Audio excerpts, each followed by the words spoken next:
शेतकरी कर्जमाफी संदर्भात कृषी मंत्री दत्तात्रय भरणे यांनी मोठी माहिती दिली आहे. कर्जमाफीमध्ये होत असलेली दिरंगाई ही शेतकऱ्यांच्या हितासाठीच आहे, असं कृषी मंत्र्यांनी म्हटलंय. लाडकी बहीण योजनेमध्ये अनेक चुका झाल्या, त्या चुका नंतर दुरुस्त कराव्या लागल्या. अशा चुका या शेतकरी कर्जमाफी योजनेत होऊ नये यासाठी वेळ लागतोय, असं स्पष्टीकरण भरणे यांनी दिलंय. पाहूया. मामा, कर्जमाफीचा निर्णय होतोय. साधारणपणे कर्जमाफीच्या नव्या निर्णयानुसार किती वाढेल आणि किती कोटीची कर्जमाफी होईल, किती शेतकऱ्यांना लाभ होईल? शेतकरी साधारणतः 56 लाखच्या आसपास शेतकऱ्यांचा आकडा आहे. शेतकऱ्याचा आकडा कमी जास्त होणार नाही, परंतु जी कर्जमाफीची रक्कम आहे जी 36,585 कोटी, त्यामध्ये निश्चित प्रकारे वाढ होऊ शकते. साधारणतः माझ्या प्राथमिक अंदाजानुसार, मी तुम्हाला करेक्ट म्हणत नाही, पण प्राथमिक अंदाज साधारणतः सोमवार मंगळवार आकडा तो समजेल, परंतु अंदाजे माझ्या माहितीप्रमाणे 40,000 कोटीच्या आसपास ती रक्कम जाईल.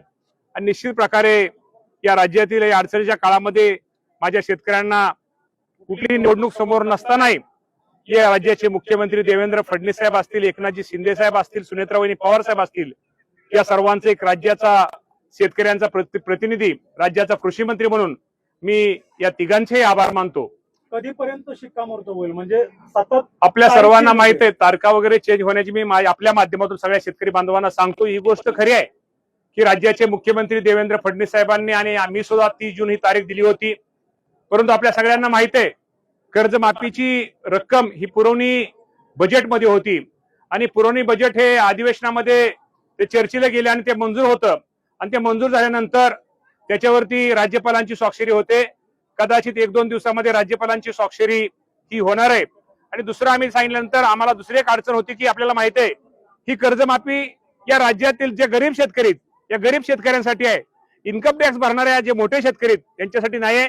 त्यामुळं ही आम्ही या देशाच्या अर्थमंत्री निर्मला सीतारामन यांच्याकडे ती यादीची मागणी केली होती आणि मला वाटतं त्यांची पण सही आता निर्मला सीतारामन मॅडमची झालेली आहे. ती आता खातो हे प्रश्न आमचा निकाल निघाला आहे.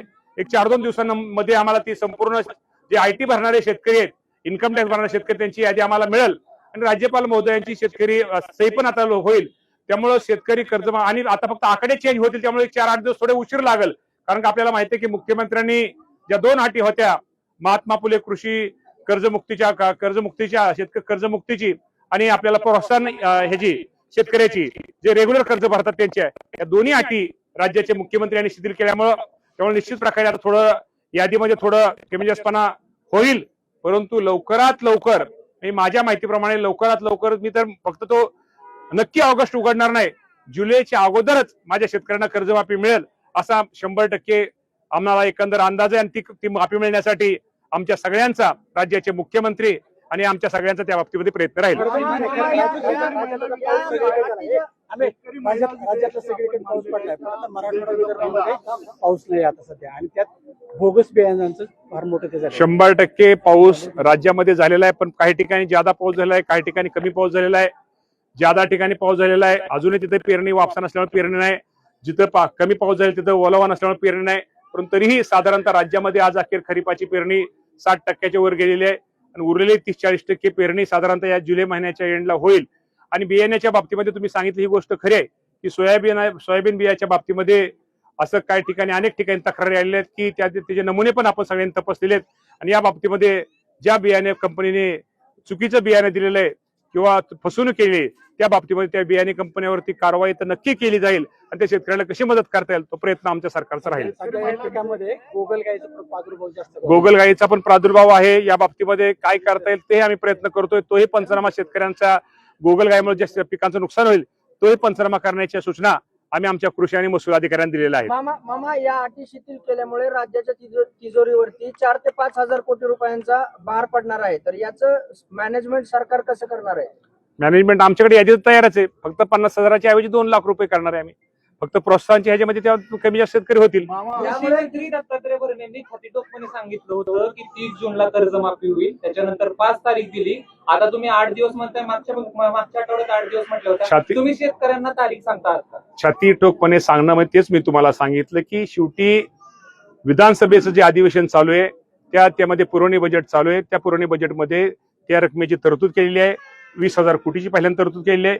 त्या तरतूद केली, त्याच्यावरती राज्य ते अधिवेशन संपल्यानंतर ती राज्यपाल महोदयांच्या पूर्ण बजेट सहीला जातं. राज्यपाल महोदयांची सही झाल्यानंतर आता सही 1-2 दिवसामध्ये होईल. काल परवाच अधिवेशन संपलेलं आहे, ती सही होईल. आणि आपण मग सांगितलं आयटी इन्कम टॅक्सच्या शेतकऱ्यांचं जे होतं, सातत्यानं हे सांगत आहात आता कर्जमाफी केलेली नाहीये, 7-8 महिन्यापूर्वी कर्जमाफी केलेली आहे आणि तुम्ही आता सांगता आहात की आम्ही इन्कम टॅक्सच्या याद्या मागवल्या. हे आधी पण सरकार करू शकलं असतं, मग हे सरकारने का नाही इन्कम केलं? टॅक्सच्या आणि सरकारला खरंच कर्जमाफी शेतकऱ्यांना द्यायची आहे का, की सरकार पुन्हा एकदा शेतकऱ्यांच्या तोंडाला पाणी पुसतं? हे सरकार शेतकऱ्यांचं हित साधणारं सरकार आहे. राज्याचे मुख्यमंत्री पण जरी नागपूरला जातात ते पण शेतकरी आहेत. एकनाथ शिंदे साहेब शेतकरी आहेत. सुनेत्रा वहिनी तर तुम्हाला आपल्याला शेजारी आहेत, त्या शेती करतात. आणि कृषी मंत्री पण शेतकरी आहे. त्यामुळे दिरंगाई जरी होत असली तर ते शेतकऱ्यांच्या भल्यासाठीच दिरंगाई आहे. असं समजा जर त्यावेळेस जरी आपण अगोदर केलं नसतं, मुख्यमंत्र्यांनी 2 अटी शिथिल केल्या नसत्या, त्या मुख्यमंत्र्यांनी 2 अटी शिथिल केल्या. त्यामुळे रक्कम थोडी वाढणार आहे, शेतकऱ्यांची संख्या कमी जास्त होणार आहे. त्यामुळं मी तुम्हाला प्रामाणिकपणे सांगतो, ह्यामध्ये कुठल्याही सरकारचा दोष नाहीये. शेवटी कुठलंही काम करताना त्याला राज्यपालांची मंजुरी तर आपल्याला माहिती आहे. बजेट जे असतं, बजेट सेशन असतं, पुरवणी मागणी असतात, त्याला राज्यपालांची सही व्हावी लागते. आणि राज्यपाल महोदयांची सही झाल्यानंतर खरं तर इन्कम टॅक्स शेतकऱ्यांचा उशिरा, तुम्ही म्हणता ते बरोबर आहे. त्यावेळेस काही गोष्टी आपल्याला उशिरा समजतात. आपल्याला माहिती आहे की लाडक्या बहिणी योजनेमध्ये काय ठिकाणी काय चुका झाल्या, त्यानंतर त्या दुरुस्त करावल्या. ह्या योजनेमध्ये कुठल्याही प्रकारची चूक राहू नये, उणिवा राहू नये, यासाठी निश्चित प्रकारे राज्याचे मुख्यमंत्र्यांनी इन्कम टॅक्स भरणाऱ्या शेतकऱ्यांची यादी आम्ही मागितली. त्याच्यावर मागाशी तुम्हाला सांगितलं निर्मला सीताराम मॅडमची सही झालेली आहे. ती यादी लवकर आम्हाला मिळेल. राज्यपाल महोदय ऐका, राज्यपाल महोदयांची 1-2 दिवसात सही होईल.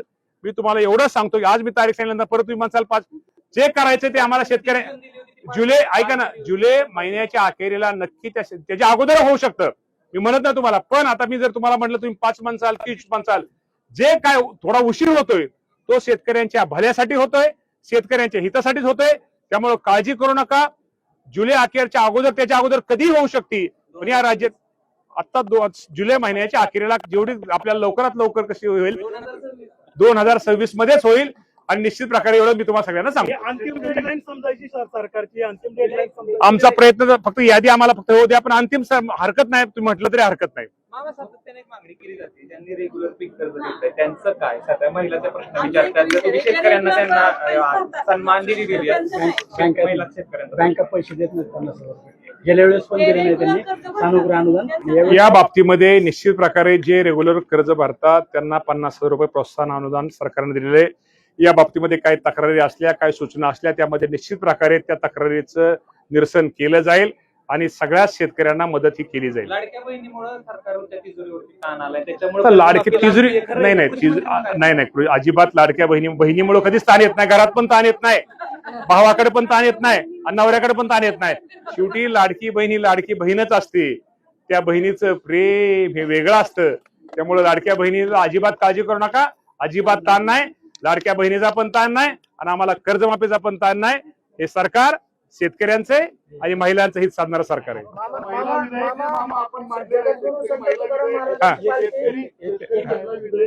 मांडलेलं आहे, तर त्या महिलांना शेती नाही तर त्या विधेयक नक्की काय आहे आणि त्याचे पुढे त्या महिलांना काय फायदा होणार?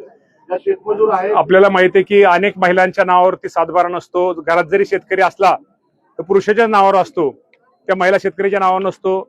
आणि काय महिला अशा असतात की आपल्याला माहिती आहे की 3 पिढ्या त्या ठिकाणी राहतात, पण त्या शेतमजूर पण काम करतात. त्यांच्या नवऱ्याच्या नावावर साधारण नाही, सासऱ्याच्या नाही, सासूच्या नाही, स्वतःच्या नावावर नाही.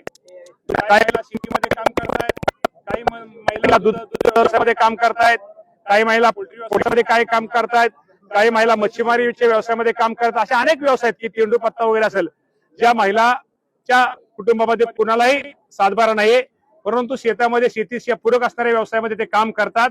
त्या महिलांना हा महिला शेतकरी म्हणून दाखला देणं आणि त्या महिला शेतकरी दाखल्याच्या माध्यमातून केंद्राच्या योजना असतील, राज्याच्या योजना असतील, कर्ज काढण्याचे अनेक काही विषय असतील, विम्याचे विषय असतील, अनेक योजनेमध्ये त्या महिलांना लाभ देणं हा आमचा उद्देश आहे. आणि त्या महिलांना स्वतःच्या पायावरती उभा करणं हा सरकारचा उद्देश आणि राज्याच्या मुख्यमंत्र्यांचा उद्देश आहे. मामा, जगद्गुरु संत तुकाराम महाराजांची पालखी आता बारामतीमध्ये येणार आहे. पहिल्यांदाच त्या पालखीचं सारथ्य उपमुख्यमंत्री असणारे दिवंगत अजितदादा पवार हे यावर्षी करणार नाहीत.